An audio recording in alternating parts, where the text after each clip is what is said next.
Welcome, everyone, to the Sports Illustrated Media Podcast. I am your host, Jimmy Traina.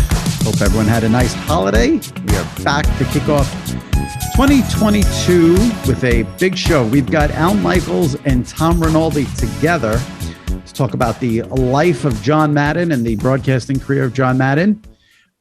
Tom Rinaldi was a director on the Madden doc that aired on Fox on Christmas Day, and Al obviously was John Madden's partner for 7 years. So we have a roundtable as a tribute to John Madden with Al Michaels and Tom Rinaldi. And then following those two gentlemen, Sal Licata joins us for our weekly Train of Thought segment. Sal, not on the pod last week because of the holiday and some scheduling stuff. And he joins us this week, even though he's battling COVID. So you can hear about that in the Train of Thought segment. If you missed any recent episodes, last week we closed out the year with a roundtable with Peter Schrager from Good Morning Football and Andrew Perla from CBS Sports Radio. 2 weeks ago, a sports media year in review with Andrew Marchand and John Oran. 3 weeks ago, Troy Aikman. 4 weeks ago, Stanford Steve from ESPN. So if you missed any of those, check them out in the archives. Subscribe, rate, and review. All right. Tom Rinaldi and Al Michaels to discuss John Madden right now, followed by Train of Thoughts on the SI Media Podcast. All right, joining me now, and I really appreciate both of these guys doing this together. We've got Al Michaels, who worked with John Madden for many years. Tom Rinaldi, the director on the great Madden documentary that debuted on Christmas Day and then aired a couple of times after his death. With the timing was just extraordinary. But Al and Tom, thank you so much for doing this and coming on to talk about John Madden. I appreciate it greatly. Thanks for having us, Jimmy. Yeah. Before we talk about Madden, Al, I just got to tell you, I feel like you can appreciate this. About 10 minutes before we started taping, news broke that legalized gambling is coming to New York starting Saturday at 9 a.m. So I'm in a very good mood right now, Al. Figured you'd appreciate that tidbit. You'll be camping out there on Friday night, I assume. It's like the days when no TV started, right? I bet you were the first guy in line. Listen, all you need now is this. There's nothing else you need. All you need is the phone. Here's mine. Yeah. So at 9 a.m., I'll be ready. Of course, if they do it right when the college football season ends. But you can bet the Premier League, right? That'll be the first thing you can get into. I'll take anything at 9 a.m. on Saturday morning. Al was on the doc that Fox aired. Tom, I want to just a couple of things here. Tell me how it came about, what made this doc happen.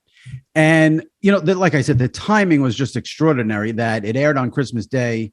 John passed on the 28th, but we know he got to see the doc. So tell us how it happened, how John felt about it, and then sort of what happened in the day or two, leading up when he ended up finally passing away there, surprisingly. Jimmy, the origin, and Al knows this, I think we discussed it around his interview. The origin really came from two people who decades ago worked on John's crew, and that's Eric Shanks, the CEO of Fox Sports, and Richie Zions, whose crew I am privileged to work on now, along with Joe Troy and Aaron Andrews.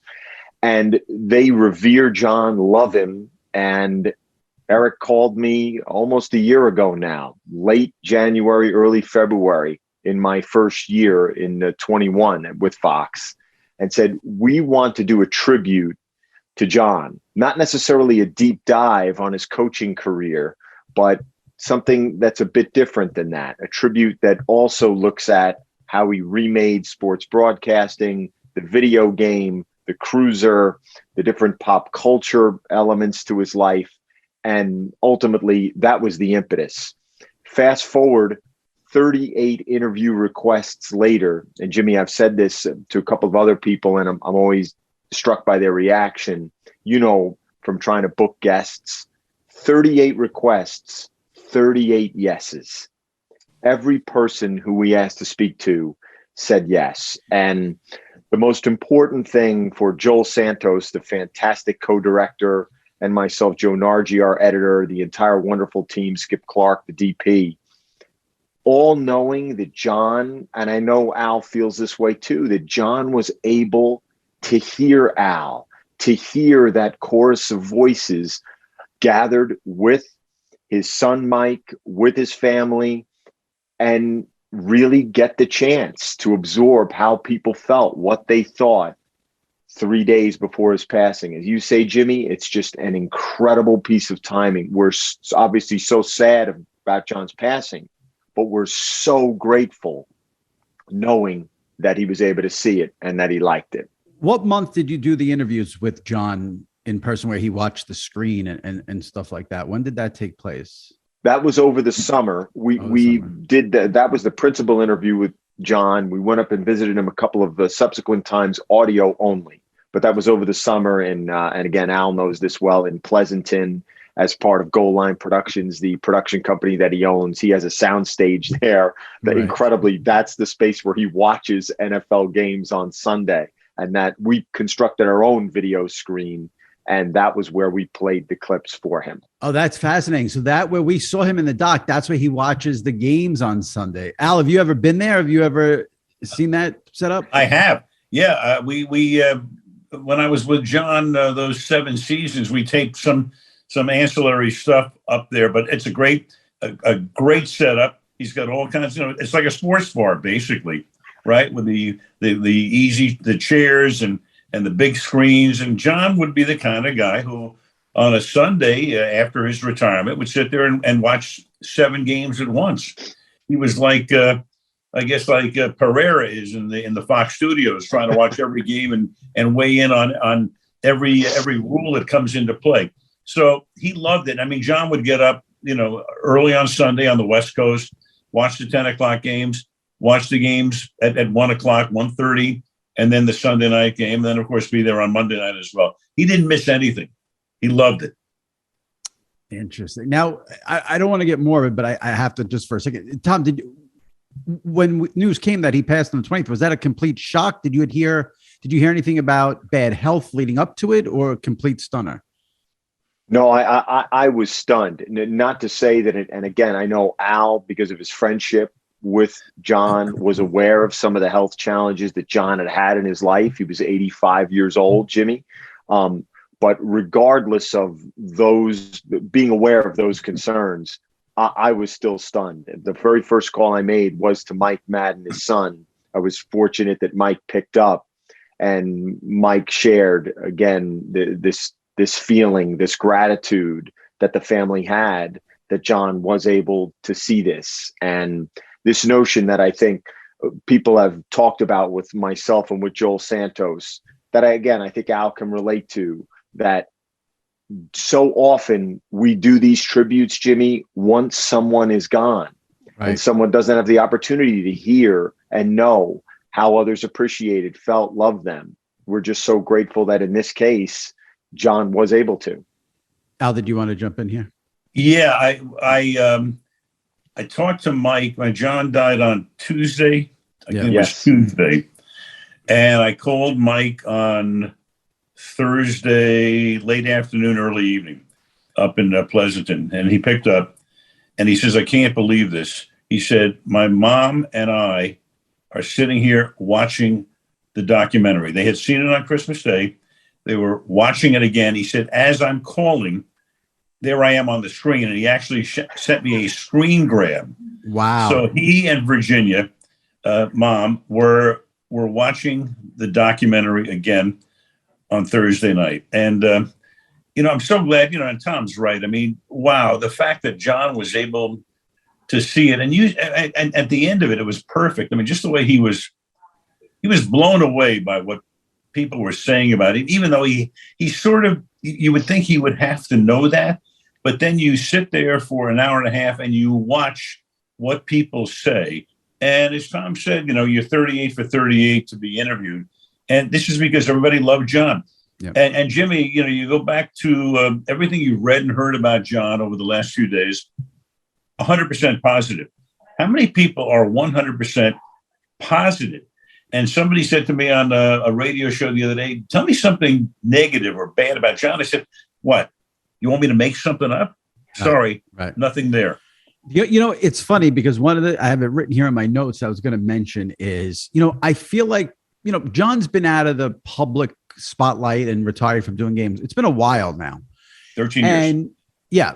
And on the internet, on social media, the internet, doing what I do, covering this stuff, we always talk about like the only person we've ever, that we always talk about being universally liked, who we've never heard a bad word about, is Vin Scully.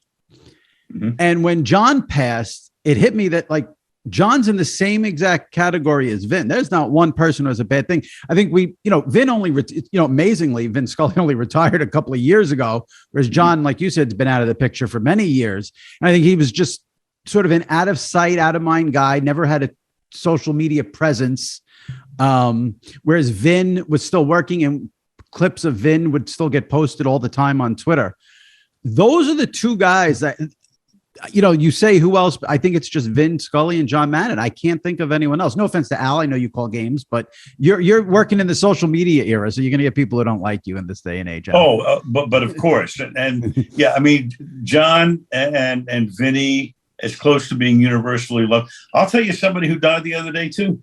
Betty White. Again, yeah. It's not in sportscasting, but Betty White. I mean, you see all of the accolades that are tossed her away, almost living to be 100 years old. And yeah, there was something about John. There's something about Vin, not only what they did professionally, but just their manner, the way people perceived them, and for John, even though he was out of the limelight, I mean, the Madden game was still there every year. That was important. And every once in a while, you'd see John show up at something. But he's one of those guys, I mean, you just don't forget him. Anybody who remembers him.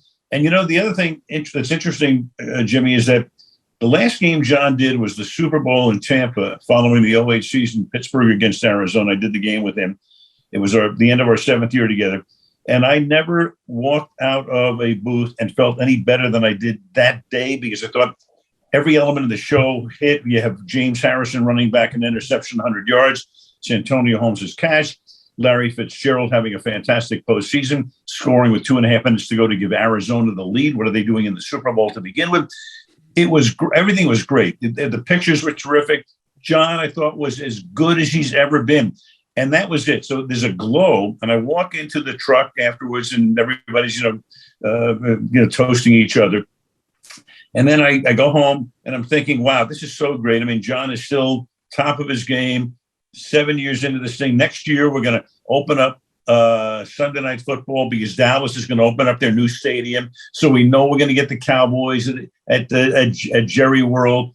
And then all of a sudden in April, Dick Ebersol calls me and he goes, I've been out here for a week trying to talk him into going on. And no. And when John stepped aside, all he said was, it's time. He didn't need any fanfare. He didn't need any going away celebration or tour or anything like that. That was John. It's time. So it's funny because in the doc, one of the, I thought it came across pretty strong that when Madden says he's done, he's done. He did it with coaching, never went back. And he didn't seem like the type of guy that would waver on a decision. The one thing I think maybe he wavered on, which I found fascinating and didn't know about the doc, Tom, was he didn't want to be a broadcaster. He resisted for a while, and he had a great line in there from his agent, because I guess John wanted to put it off for a couple of years, and his agent's like, they may not want you in a couple of years. And then obviously look what ends up happening. So the fact that the man who's perceived as the greatest NFL analyst of all time didn't want to do it was very interesting in the doc, Tom. Right. Well, maybe I think John wanted to be great at whatever he did. Right. He was great at coaching and whatever else he was going to do in life at that point. And I think there may have been a little bit of trepidation about how does this work? I don't want to sound like everybody else I've heard. But it didn't take John long. I mean, and the thing that with John, too, when John got into something, he immersed himself in it. Same thing. We talked about the video game. They came to John. Can we put your name on it? Well, yeah, only if I am involved, deeply involved, and I can make this game exactly what I want it to be. So there was, if like with restaurants, hey, can we put your name on it? You never show up, you eat across the street. Oh, no. John needed to be totally engaged in whatever he did. Tom, go ahead on that. I think Al said it perfectly, and I think through Sandy Montag and through some of the other voices, I think this notion of Barry Frank saying to him, "Hey, if you say no now, they may not want you a year or two from now," And the fact that John, Al knows this well, did not have much respect for nor hold in very high regard broadcasters. Mike recounts the anecdote after a difficult Monday night loss when Cosell passed him in the bowels of the stadium and said, "Great show, John." And John, I'm sure Al can tell you how John would have reacted to that kind of comment. John got very fired up. We're living and dying out here. What kind of show are you talking about?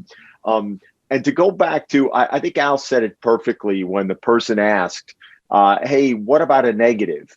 That's not to say, and I'm sure Al will attest to this, and so will Fred Gaudelli and Drew Isikoff and Richie Zions.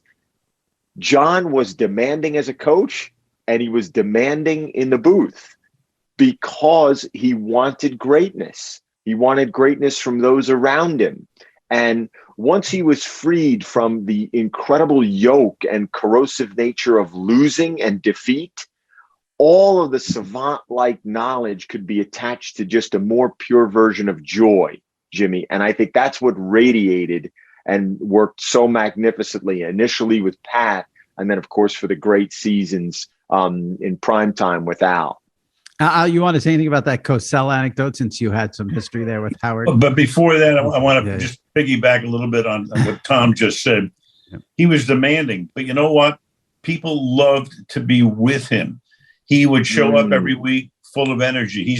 He was an energizing sort of guy who got along with everybody on the crew. And I've said this over the past week a lot, that he made everybody around him better because he had such a standard, and he would come totally prepared, and he wanted to be as perfect as he could possibly be. And so he lifted everybody in that direction. Everybody. He made his players better. You heard all of them in the documentary talking about what kind of a coach he was. He made all of us on the broadcast group. He made all of us better as well. With the Cosell thing, I can picture it because, I was thinking about it recently. I mean, I worked 7 years with Madden, and I had 9 years with Cosell.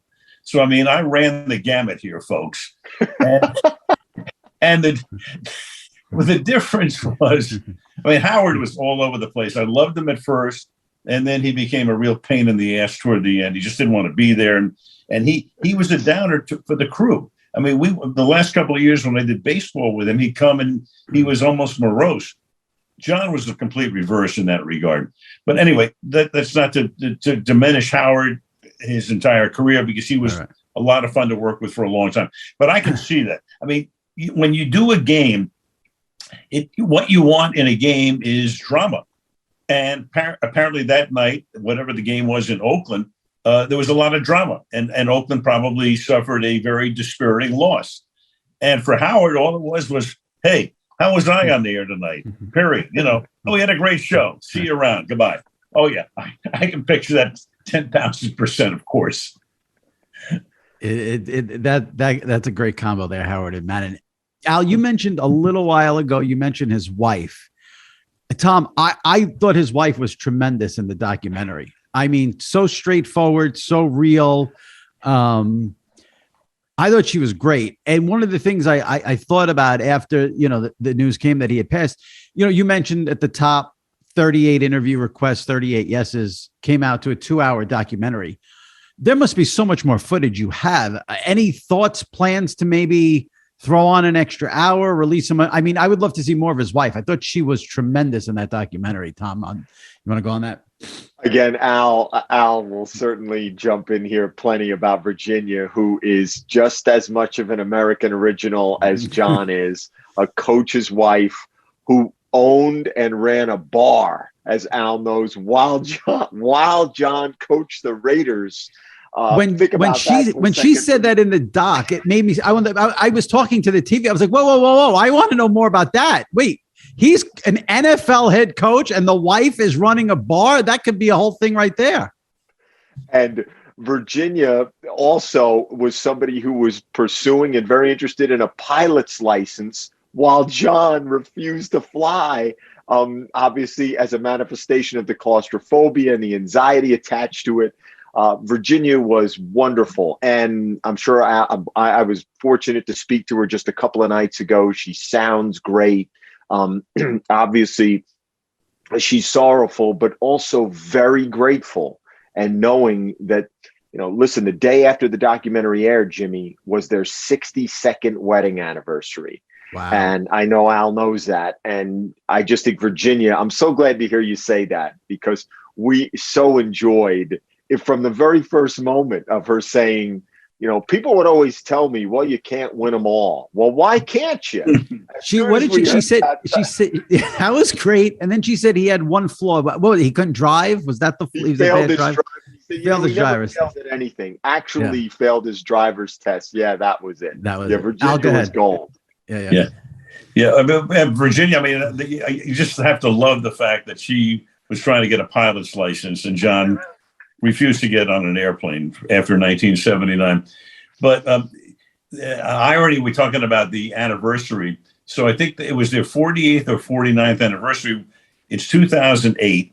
And we are going to do, as is the case this week too, the game, we get the last game of the season on Sunday night. And this week, of course, we get Chargers Raiders, which is perfect. It's win in, lose out. So in 2008, we're looking for that game, or as close to it as you can get. And the game looks like it's going to wind up in New York. I can't remember whether it was the Jets or the Giants. So it's the week before, and we're going to get the New York game. But what happens? Buffalo somehow comes from behind in Denver and beats them with a big fourth quarter rally. And then San Diego wins. And then the only game that's going to be win in, lose out is Denver at San Diego. Now, what was going to happen is that John had bought a great piece of jewelry because Virginia was going to make a very rare trip to join John in New York. And they've got these plans, and maybe we'll do a little Broadway, blah, blah, blah, blah, blah. And then the Buffalo Bills come in and beat Denver, and we're going to San Diego. End of that trip. So John had to get in the bus and go across the country, and I guess he carried the ring with him and gave it to Virginia at some point in the offseason. I'm glad you brought up the bus, because I am fascinated by the whole thing of him being afraid to fly, having the panic attack. And when he said he was never going to fly again, as the documentary so well showed you, he never flew again. That was it. End of story. Now, Al, when you worked with him, I assume you would fly to the stadium. You didn't take the bus with him, right? No. Oh, no, right. No. Right. Now, and another great thing in the doc, the drivers of the bus, Yarborough with the last name, I think that was great to see. And Joe. Mm-hmm. And Joe, yeah, that was great. With the bus. Now, when he was coaching, no problem flying, or is it just he didn't have a choice and he did it? How did he had no choice. Oh, no. And then when he started in broadcasting, he did fly. And by the way, so a little bit of trivia here. The last flight he took, he was doing a game in Tampa, and he's flying home. And it's a Tampa to San Francisco flight that's going to stop in Houston. And he's going to change planes. And he's on the Tampa to Houston leg. And that's when he had the all-time attack and said, if this thing lands, I'm off forever. So that's when it landed in Houston. He went to the train station, took the train the rest of the way home. Now, you guys would probably, you're too young to remember, in the old days, airline tickets, you'd peel one off. So you'd have an O in the middle. So you'd have Tampa to Houston, and then you'd have Houston to San Francisco. So somewhere out there is the back end of the Houston to San Francisco ticket. That's probably worth about $100,000 right now. That's a museum piece. That's amazing. So how did he get from Houston to San Diego is the question. Did he get on a train, I guess? He took the train. Yeah, he went right to the train station in Houston. That was it. Got off. I guess his luggage went on. I don't know what happened to his luggage. He probably picked it up somebody picked it up at the airport in San Francisco for him. But he got on into the train. And then he started traveling by train for a while. And then he decided to go the bus route. Great nugget from Tom in the doc was that when this first happened, before he got the Madden cruiser, he was renting Dolly Parton's tour bus. I thought that was a funny nugget. Do we know in doing the doc and the research, do the Madden cruisers exist somewhere? I mean, Al mentioned that plane ticket. Where are the Madden cruisers, Tom?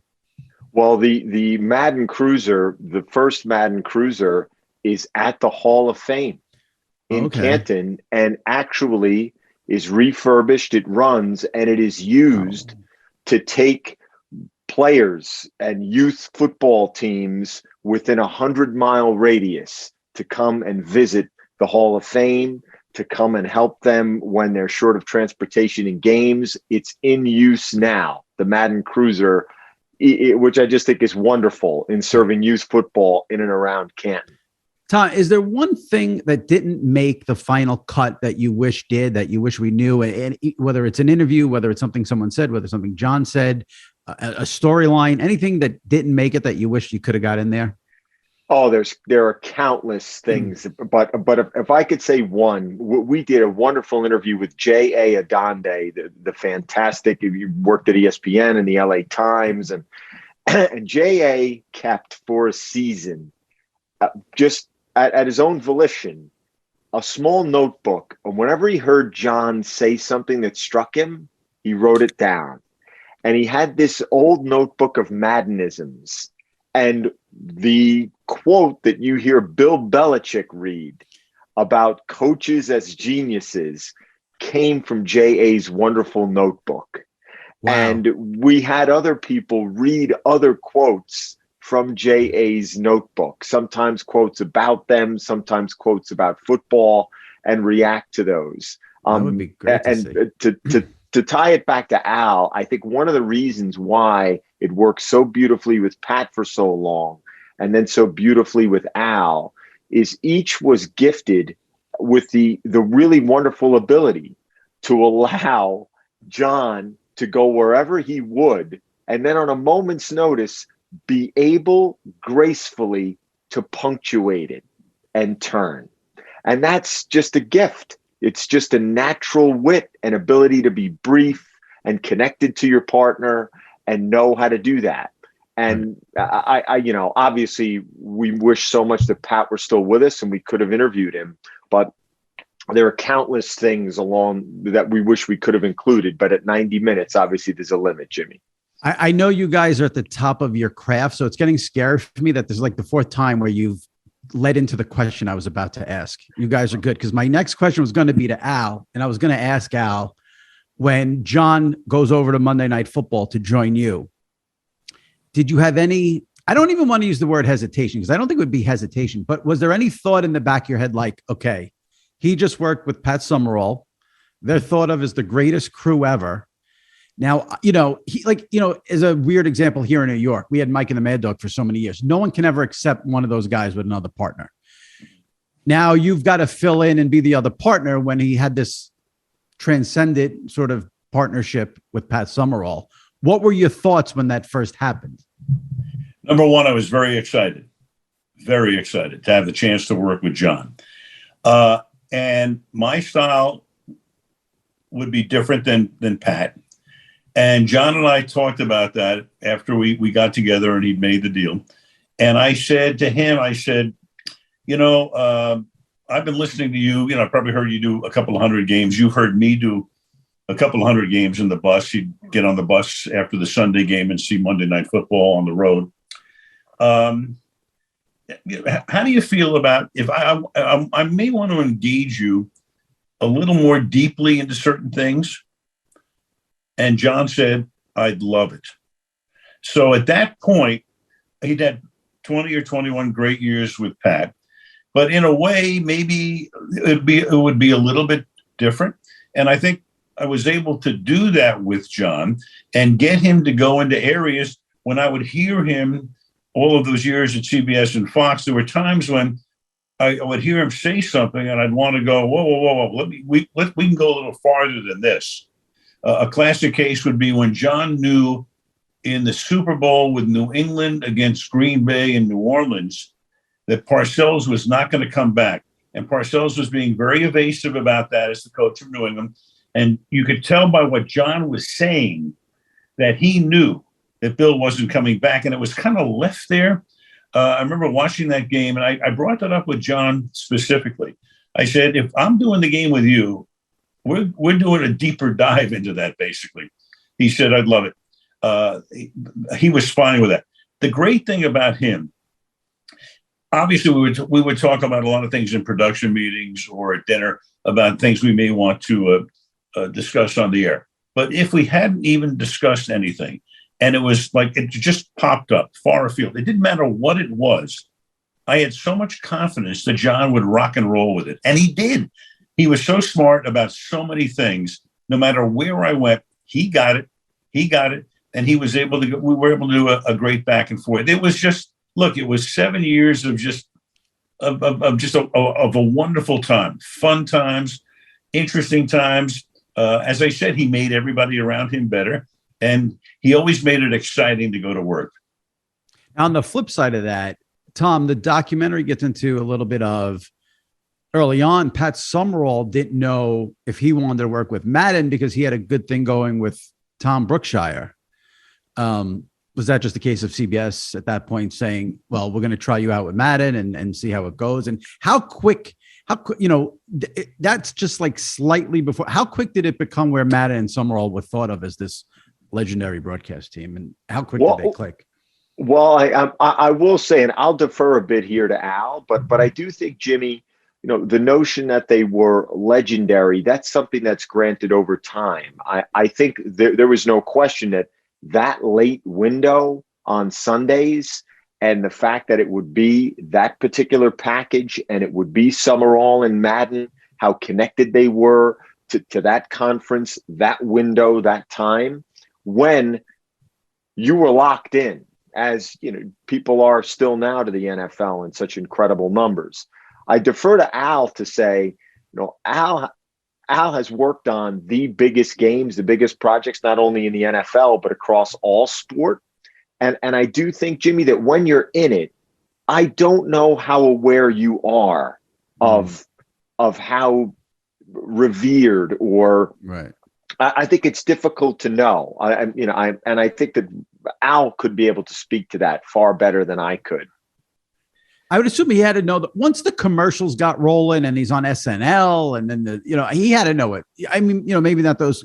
I wonder if they had any sort of bumps in the road, maybe the first 2 years, or if they gelled right away. Al, I don't know if you know anything about that. It probably took a little while, but then, obviously, I mean, John was so smart and Pat as well, too. So once they got going, I think they figured out what the rhythm was going to be. I don't think it took very long. I remember, watching just as a viewer during those years, and it maybe it didn't click the first night, or the day, but it wasn't very long before you really began to understand. Hey, there's a rhythm. It's almost like you're singing a song here. There's the lyrics and the melody, and you just want to be in sync with each other and be in sync with the game. So John was one thing about John. John understood his popularity. He knew who he was, but he never put on any airs. He never big timed anybody. And with John, he was, I'm sure he liked the fact that he was liked and maybe loved and respected, but it was more important for John to be a learner. He wanted to hear, he wanted to absorb everything. He had an incredibly curious mind. So he never went into a situation, hey, I'm John Madden. No. He wanted to be like every man, and he wanted to hear you. He wanted to listen a lot more than he wanted to talk. Now, I'll say Jimmy, I'm sorry, but just to jump on, just to piggyback on that, and I'm sure Al can speak to this, that manifested, Al, in the lobby hangs and how he would position himself in a lobby. Talk about that, that we weren't able to get that in the documentary. I think this is fascinating, Jimmy. Oh yeah. He loved it because he loved to engage with people, and people would see him and they'd come by and he would discuss anything and everything. And of course, for the most part, they wanted to know about football and about their team. He's in a town, in a given town. They all want to know, hey, what do you think? How the Chiefs going to be today? Cowboys, et cetera, et cetera. It's so funny because I mentioned Cosell. Cosell used to sit in the lobby all of the time too, but Howard wanted to be recognized. And Howard, among other things, when I traveled with Cosell, he only brought one jacket. He brought the yellow Tweety Bird jacket that he wore on television, and he'd wear that in the lobby. and he'd have a cigar, and he's got the toupee and everything. And then Howard, he would almost invite people over, and Howard, he could be very funny. We went to a lot of hotels where we were there on a Saturday night, and there's a wedding going on in the ballroom, and all of a sudden the wedding party now understands that Howard Cosell is in the lobby, and they'll come out, and then the bride and groom come out, and Howard would look at the bride and say, you could have done so much better, right? he enjoyed and John was very funny too, but people gravitated to John. They just loved to be with him, and he loved to be with them. And it's funny, you talk about the everyman quality and related to everyone. And this is not in any way, shape, or form meant to be sort of a negative, because people seem to always turn money things into a negative. But, one of the things in the doc was that Fox was able, when they first got the NFL and got it from CBS, it took them $12 million to get John Madden to come over and give them the credibility they needed. Was that important? Listen, everyone says money's not important or it's not about the money, but did John, was it important for John to be the top paid analyst because he was the best analyst?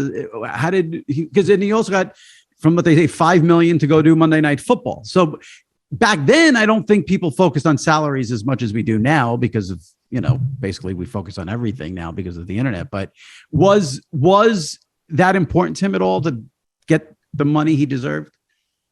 I think, Jimmy, go ahead, Al. Well, so let me make one correction here. It was $8 million. Yes. Murdoch paid him $8 million Why did in 1994. And I've told this story the last couple of days to people. Yeah. I thought John Madden was coming to Monday Night Football in 1994. CBS was out. That's where he was. Fox is in. Fox didn't have anybody in place at that moment in time. And a couple of our top executives at ABC went and met with John's representative at that point in a private club off Fifth Avenue in Manhattan. And there was a toast that night that the deal was done and John Madden was going to come to Monday Night Football. And I got the call from our exec saying, it's done. It'll be announced in a couple of days. You'll be doing Monday Night Football in 94 and beyond with John. Next day I hear Rupert Murdoch has come to town with an $8 million check. And that created a bad scene between John's representative and the top ABC executive at that time. And and in fact, I can tell you another thing too. When John then did come over in 2002, there were a couple of people at ABC Sports who basically said, oh no, he spurned us in 94. We don't want him. And then cooler heads prevailed. And they said, no, we have a chance to get him. And that wasn't really about John. And what was John supposed to do when we were offering him? I don't know what they offered him in 94, 3 or 4. And Murdoch comes in with 8. And also, I think John at that point may have felt a little more comfortable staying with Pat because he'd been with Pat for a lot of years. Right. He was going to get probably his same producer and director as well, and some of the crew. So in other words, there was a little bit of a mystery had he come to Monday night at that point, and there wasn't if you brought the whole crew together at Fox. So, but fortunately, cooler heads prevailed, as they say in 02, and I got John for 7 years. Right. Tom, did you want to say anything on that? No, I think Al encapsulated it beautifully. I also think that Rupert's very simple line about, well, he's a smart man. He took the best offer. I think that kind of sums it up. I think everyone would in that case. Todd, I mentioned earlier, but I think we sort of went on a different path. But any thoughts to doing like a bonus footage or an extra show or something with more footage? I think just in the wake of John's passing and we're grateful that it's streaming now on ESPN Plus, on Peacock. It's been running now on the NFL Network. It got the airings that it did on Fox. It's on Tubi, which is Fox's streaming service.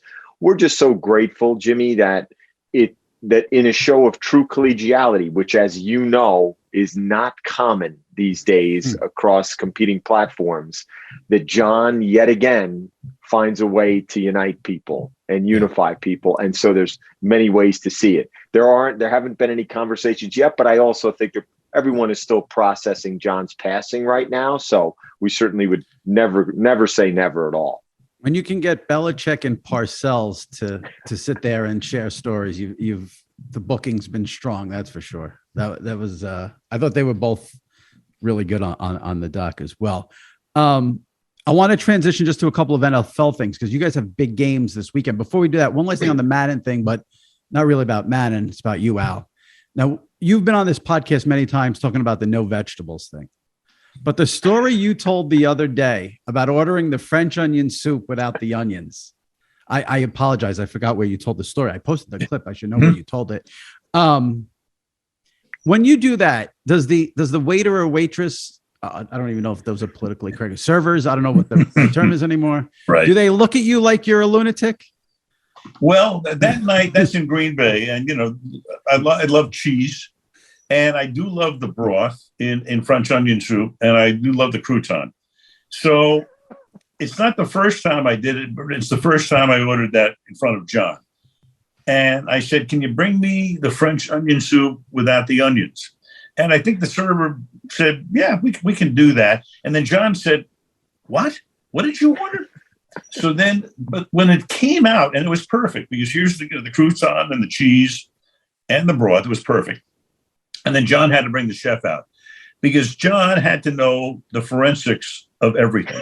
So he brings the chef out. He said, now, do you put the crouton in first so it gets soaked by the broth? Does the cheese go here? Does the cheese melt? I mean, but John had to have the guy explain exactly how you put this thing together. Yeah. So, I mean, it's one of the, that's a great story, but there were so many with John through the years, especially over dinner, because John did love food. I was going to say, do you have do you have a John food story? Anything you could think of maybe off the top of your head besides like with John and food? Was he a steak guy? Was he a pasta guy? What was John was a steak guy. I mean, I'll tell you a story because fishermen won't necessarily like this, but it happened.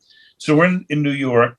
We're in a nice sort of fancy restaurant back around 2005. And I ordered swordfish as my entree. And John said, oh, no. You can't have swordfish. I said, well, I love swordfish. Oh, no. He said, I have a couple of friends who are commercial fishermen, and they tell me that swordfish are full of tumors and boils. This is what he says at the dinner table as I'm ordering. That was the end of that. I cannot look at a piece of swordfish again, period. I've just destroyed the swordfish market, but that's, you want to know what John said about food? That's one of the things he said about food. I didn't see John as a big swordfish guy anyway. I think maybe. No, he was not a swordfish guy. A couple of things, because you both have big games this week. Before I get to that, since it's been a big controversy the past couple of days, I'm just curious. If you had MVP votes, who would each of you vote for NFL MVP this year? Tom, you go first if you don't mind on that. Yeah, I do not. I do not have one. If you had one.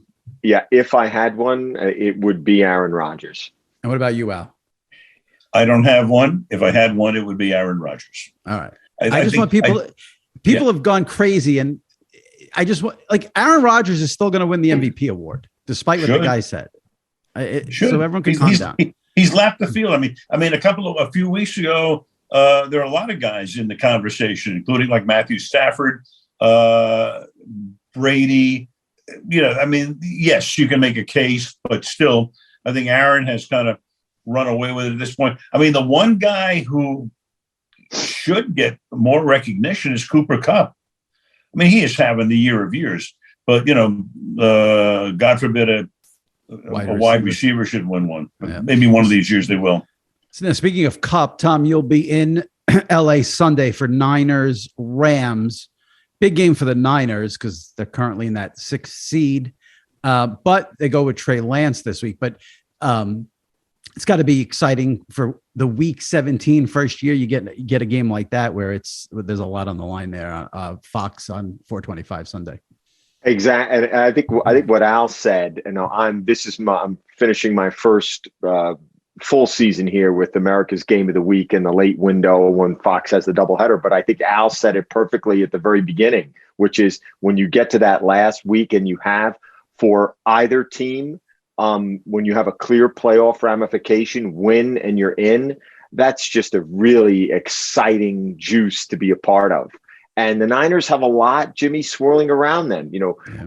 Who is going to ultimately play the quarterback position in this game? Obviously, when it's division rivals, when they have a history, and how the seeding could ultimately line up. That some people have already looked and seen. Could we see Brady and Jimmy G? Could that be a potential? But there's just a lot out there. We're really excited for this one Sunday. And now you have a play-in game. I mean, you basically have a playoff game with Chargers, Raiders. Have you seen this crazy thing about if the Colts lose at 1:00, they both get in with a tie? Yeah. Well, I keep thinking about it. Staley said the Chargers coach, oh, no. He wouldn't even think about anything like that. I'm sure Richie Bisaccia feels the same way. I think back to the Herm Edwards line several years ago. You play to win the game. You don't play to tie the game. I can't see that happening. Tell me, the game's in Vegas Sunday night. Is Vegas, are they all in on the Raiders? Are they rabid about the NFL and the Raiders there in Vegas? Because I just, there's so much to do in Vegas. I could see a sports team sort of, maybe not, and it's such a big tourist place, but go ahead, give me a little. No, I mean, first of all, the hockey team is crazy. Yeah. I mean, and because Vegas has a lot of transplants. A lot of people grew up in other places, right? And of course, Vegas has a ton of stuff to do, but you can't go to a show. You can't go to the casino every night. So you have sports. And with the Raiders in particular, tons of people fly in from the Bay Area, from Los Angeles, since they spent 12 or 13 seasons here. So you have a whole bunch of folks in Allegiant Stadium who not necessarily are from the Vegas area, but they've had no trouble, as far as I know, selling tickets. Stadium is great. It's a beautiful stadium. And sport, I mean, to me, I think if you had to say who's the next franchise that the NBA would put in, I would say Vegas. And baseball, if you build a stadium with a retractable roof because it's too hot to play there in the summertime, as well. Because when you look at the Golden Knights, it's impossible to get a ticket to those games. It's fantastic. They've sold out, season tickets from the locals, and then you have tons of people. You have like 200,000 or 300,000 people every weekend are in Las Vegas as visitors, and a lot of them want to go to sports events. Al has the Super Bowl this year. Tom, do you guys have it next year? I think Fox. We do. We do. And that'll be your first Super Bowl, obviously, since coming over from ESPN. Will be. So that's got to be exciting for you. And what about, is there any chance? I know they just said no this morning, but there's no chance they're moving the Super Bowl, correct? Oh God, please don't scare me. I mean, it's in Al's backyard. Yeah. Come on. I think the league every year is always looking at possibilities in case there was, a volcano or something. I mean, there's always a contingency plan. So there is right now.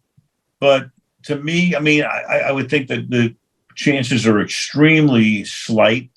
And by the way, if you move it someplace else, who's to say that area doesn't have a huge outbreak and major problems? So right now, I'm just hoping for the best, hoping everybody can just stay safe and we can get this thing done on February the 13th. Yeah, everyone stay inside till Super Bowl Sunday, basically. At this point all right. Well, I appreciate you guys coming on and talking about John. Al, I made it through the whole thing without bringing up Amazon, so give me some credit. Yeah, I had Troy on a couple of weeks ago. I asked Troy about partnering up with you. So if that happens, let me know. Right. You're my man. You'll be right at the forefront of it. But right now, it's kind of like, I'm waiting for Murdoch to come in and write me. That's it right there. That's how it works. There you go. That's as far as I'm going to go. Tom, thank you so much for coming. We call that a callback. Yeah. Thanks so much, and enjoy the end of the season and the playoffs, guys. Appreciate it. Great. Thanks. Good to see you guys. All right. Joining me now for our weekly Train of Thought segment. Took a week off last week, had a lot going on. the holidays. But Sal Licata from WFAN in New York and SNY TV is back. And I'd ask you how your holidays were, but I know how they were because you had COVID. It was awful. First of all, I do feel like it's been way longer than just 1 week. Is that all I missed is 1 week? Yeah, you just missed 1 week of the pod. Oh, all right, crazy. So anyway, it was December 26th was what? Was that the Sunday or the Monday? Whatever. Sunday. So then that Monday was when I believe I came in contact with somebody who had COVID, started feeling sick mildly the next day or so, and then it just felt like I was waiting for the inevitable. And then the inevitable happened on New Year's, and it was just disastrous. And I'm still not 100%. Now my wife is sick, so yeah, it's been great. And I know that, other people can relate, especially in New York, where it seems like almost everybody has gotten it now. I'm pretty sure every one of my friends has it or has had it in the last month. Yeah, do not leave your house. If you don't have to, do not leave. And the worst thing is that I most likely, you never know where you got it, but I'm assuming I most likely got it at work, which is supposed to be a safe place. Nobody's fault. It happens, but especially after Christmas, right, where the people hang out. I don't want to get into a whole thing about this, but I'm pretty when you're at work, you're not wearing masks. And I think if you're not wearing masks, your chances of getting it, I don't know, maybe that's not true. Who knows? I mean, everyone's getting it, so right. Mask, no mask, who the hell knows? Yeah, that's fair. You have no idea. But would you characterize what you had as mild? Probably not, honestly. Really? I would, yeah, because I'm still, so I don't even know what exact day it is here, but we're about a week from where I started to get severe symptoms. The way I would put it is that it was like 2 days of different things. Like it started initially with 2 days of some stomach issues. And then it was 2 days of, all right, I feel like the very early stages of a normal cold. And then boom, 2 days of can't move, shivering, freezing. I was legitimately sitting wrapped in a blanket, in a hooded sweatshirt and a woolly hat on my couch inside in the heat. That's how, and I was like good with that. Like I needed to be. That was 2 days. Then that went away, and then I started to feel okay. But then I had a cough for 2 days, and then it was a burning throat for 2. It's like 2 day intervals. And the worst of it is, legitimately, like my back doing the radio show last night for 5 hours, sitting in the chair. I needed to actually stand up. My back hurts. My hamstrings are hurting, and I'm like, is that part of it? The body aches is another issue of it. So a lot of people have said that. Yeah, I'm still about a week out, and I feel like I have normal energy. I think I sound okay, but I'm still not 100%. So I basically won't be hanging out with you until June. No, I should technically be in the clear. Now, who the hell knows what that means? But I should be in the clear tomorrow is when I think they said 10 days from when you first start the symptoms. So. Yeah, like I text you every day, like how you feeling, and you're not like better. And I'm like, what? Should I be worried? What's going on? Well, because you know what's weird? I thought, and I was not like planning on calling sick to work or whatever. I'm able to work from home, fortunately, so I was going to just do the shows and get it over with. And then all of a sudden, Monday, I'm like, there's no way. I just can't. I don't have the energy. I can't do it. And I thought I was feeling good. The next day, same thing. I'm like, all right, I'm better. The worst is behind me. And then as the day went on, I went and just took a nap and passed out for 3 hours and woke up feeling like crap. So I'm hesitant to say I'm feeling better because I'm afraid that, and I've also heard that from other people too, when you think you're getting out of it, it kind of knocks you on your rear end a little bit. Now, I'm vaccinated, my wife too, and we both have it. So who the hell knows? No rhyme or reason. But I think I'm starting to get better here.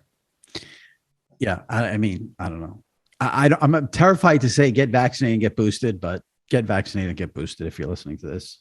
I don't think it could hurt. Put it this way, I don't think that could hurt. Not that one way or another, but I have a hard time thinking that could do any damage. And honestly, as somebody who was not all in on the vaccine from the beginning, I am now glad and kind of at ease that at least I had it and my wife has it, knowing that all right, well, we did get COVID, and let's hope that even though it's kind of significant symptoms, it's nothing too severe to where either of us have to be hospitalized. Yeah, it didn't end up in a hospital. So right. I just saw a stat. I can't believe I'm going to get into this, but I'll just leave it at this because I just saw this a minute ago. I'm pulling it up right here. So January 5th, 2021, last year, 235,000 COVID cases in the United States. January 5th, 2022, currently 700,000 COVID cases. Wow. Okay, but now here's the kicker, though. January 5th, 2021, 230,000 COVID cases, 3,700 deaths. This year, 2,000 deaths. So the cases are up 500. I'm rounding. I'm doing all rounding. Right. The cases are up 500,000 in terms of positive cases, and the deaths are down by almost 2,000. Yeah. So for the people who say the vaccine doesn't work, there you go. Okay. Now we'll move on. Let me get to this first topic. I didn't want to write about this today because I didn't want to add to this guy's misery, but the Wizards announcer, Glenn Consor, on Wednesday night throws out a line about Kevin Porter Jr. about shooting like his father did or something like that. Mm-hmm. It turns out his father shot someone and killed people or whatever. I don't want to say killed people, shot someone. I don't know if he... Right. And everyone, of course, has to destroy this guy, including LeBron James and Kevin Love. And no one stepped back and said, okay, maybe this guy, that's not what he meant. He made a mistake. Then he issues the apology Thursday afternoon that he thought the guy's father was Kevin Porter, the old Trailblazers guy.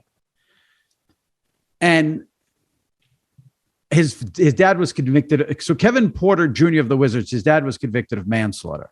And this guy says, the announcer says he shot the ball like his father shot. He pulled the trigger. Pulled the trigger. Yeah, which is, I mean, that's one hell of a coincidence, though. Well, here's my issue. How could anyone possibly think in good faith that this guy who has a broadcasting job for an NBA team is going to go on the air and say that comment? Everyone right away accused the guy of making the joke about the guy. My first reaction was, there's no way he did that. Because if you did that, you'd have to be the stupidest person. You'd be fired in a second. No one would think it's funny. I knew, and I believe the guy's explanation. Now, I guess people are going to say they don't believe the guy's explanation. This is the world we live in now. Well, how does he not do that work, though? I don't think that he should be absolved here. It's reckless at the very least. At the worst, it's obviously horrible. Now, you're right. Maybe no, but he wasn't. Why is it reckless? He thinks. Well, how does he think that kid's father is somebody else? It's your job as an analyst to know. Well, I believe he's the backup analyst. I'm not 100% sure on that. But again, that's a separate issue. If you want to say, how does he not know that this guy's father was not the Kevin Porter who was in the NBA? Fine. I have no problem with that take. You can't possibly think the guy's going to go on the air and make a joke about the guy's father committing manslaughter. When I heard it, I was like, first of all, what is it? You know, you see it come across the Twitter feed and you're thinking, what's this? My jaw legitimately dropped, which has happened far too often in recent times with some of these stories, just in disbelief of, oh my God, how can you possibly say that? So I'm with you when you hear the explanation. Yeah, my first reaction was this guy obviously didn't know or made a mistake or got people confused. That was my first reaction because an announcer is not going to go on the air and make that joke. I would hope not. Now, I did see another clip to where he said something else on the air that was a little questionable. So, I never heard of this guy before. I've never listened to him do a second of a game. I have no idea. I just know that, okay, I could understand it's a mistake because there's no way anybody in their right mind would ever even come close to touching that. However, the excuse is not good enough. You've got to know you're doing a damn NBA game. You're telling me you're just assuming who the guy's father is? I don't think that's so crazy. Well, it's not a fireable offense, but it led to what could have been or could be a fireable offense because of just negligence. It's stupid. The problem he waited until Thursday late morning, early afternoon to give his side of the story. He should have done it the second the game ended or during the game. Well, did he not realize? I mean, the guy probably, I don't know, maybe doesn't check Twitter because of course this is only a Twitter thing. And, you know, but I think once LeBron tweeted it, he realized he's in deep shit. Yeah, right. Well, but I think that's irresponsible of LeBron to just blast the guy like that without. Well, because it's an assumption. He's assuming that the guy did it on purpose, and there's no way. Is it now his word versus LeBron or his versus the person who initially? I think if you use common sense, you have to understand that it was potentially an honest mistake, but it's still a stupid. You can't understand who the guy's father is. But you think Walt Clyde Frazier knows about the parents of every Knicks player on the roster? I would hope that now I've been in this spot before as an analyst, and the first time there's so much work that goes into it. I don't even like doing the work, which is why I don't want to do it anymore. But I'll tell you from experience, anytime you see a name that's familiar, and this is at the college level, and obviously it's not, where, I'm not doing NBA games where many people hearing it. Anytime I would see a name that looks familiar, I would either ask or be like, hey, is that so-and-so's son? And a lot of times, believe it or not, it was so-and-so's son. Like, oh yeah, wow, that's crazy that he plays for, Columbia College, whatever. Yeah. My point is, if you see that, you can't just say, oh, well, that must be Kevin Porter's son. You have to ask somebody and say, hey, is this Kevin Porter's son? I'm sure the guy's name is Kevin Porter Jr. He's playing for the Wizards. There was a Kevin Porter who played whatever many years ago on the Blazers, and the guy, he assumed. And yes, you should not assume.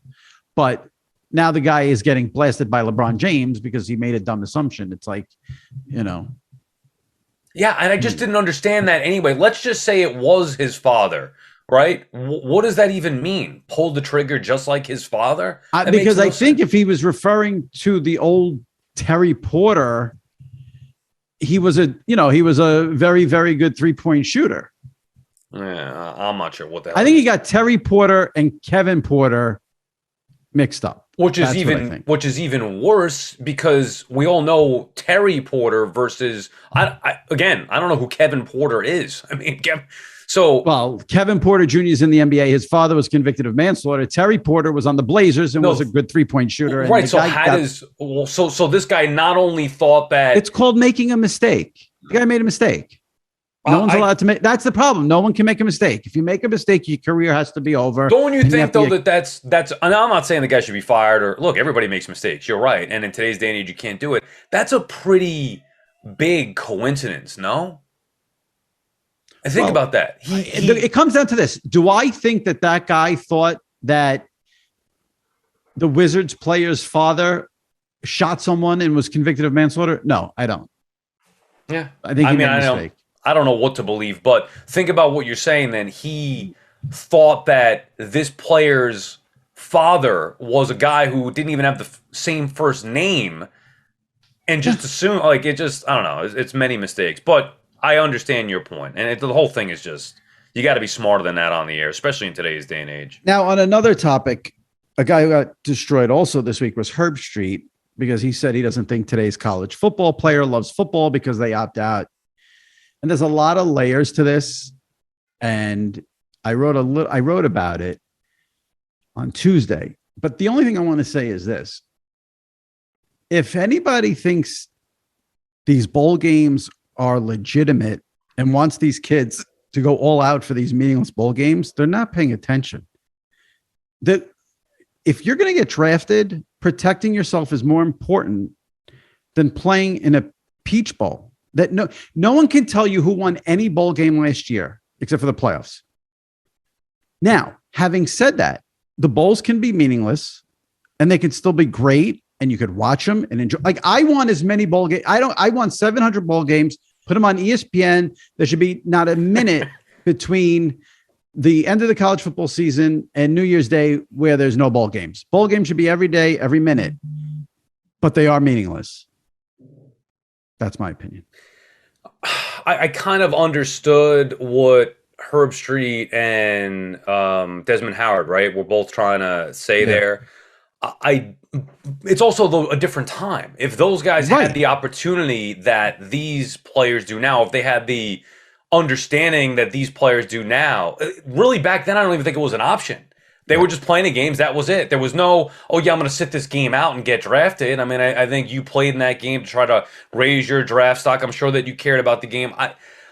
I don't think that today's athlete cares the same way that athletes did years ago. I just don't believe that. Not everybody. You can't just paint a broad brush with everybody. But I don't think there's any question because of the money that's out there. Well, yeah, the money is different. And I think that makes athletes try to maximize their earnings more than anything. This is how I look at it. If you have a player who's going to be drafted into the NFL in April, and they want to sit out the Sun Bowl, which nobody's watching unless they bet on it or their family of the kids in the bowl game, why is that a bad thing? Well, it just diminishes the bowl. I mean, that's the bowl's already diminished. Right. No one cares about the Sun Bowl. Well, then why is it being played? Because ESPN paid $700 million. Right, but why? Because people want to bet on it. Yeah, I guess. I mean, I'm just telling you from a fan standpoint, you couldn't pay me to watch that game. Now, if there were big players in it, different story. So, but I also understand the players' perspective. I'm just saying in general too. You know, with the NBA, you think we talk about this? You know, Patrick Ewing didn't take rest days. Now these guys take maintenance days. You think Kyrie Irving's main priority is playing basketball? It's not. But I think a lot of that has to do with the money. That's fair. I mean, right. So then they're not going to ruin. If they're making $300 million, they're not going to do anything to jeopardize that, right? Yeah, jeopardize. That's right. Nor would I, to be honest with you. I mean, here's the kicker in all this: the bowl games for ESPN have done phenomenal ratings outside of the New Year's Eve 2 playoff games, which were unwatchable. Their bowl games, like there was a Kentucky-Iowa bowl game on New Year's Day that got 6.5 million viewers. Interesting. Maybe people don't even care then. I mean, if you're watching college football, don't care. Betting on it. You have nothing to do over the holiday season. You're trapped in the house with your family. You can't go anywhere. There's bowl games on TV. You bet them, you watch them, you enjoy a little football. I used to love the bowl season. I don't know why. I've just gotten away from it. And there's many different reasons to it. But I think that's probably part of it. This year's very bad. You can't have the playoffs on New Year's Eve.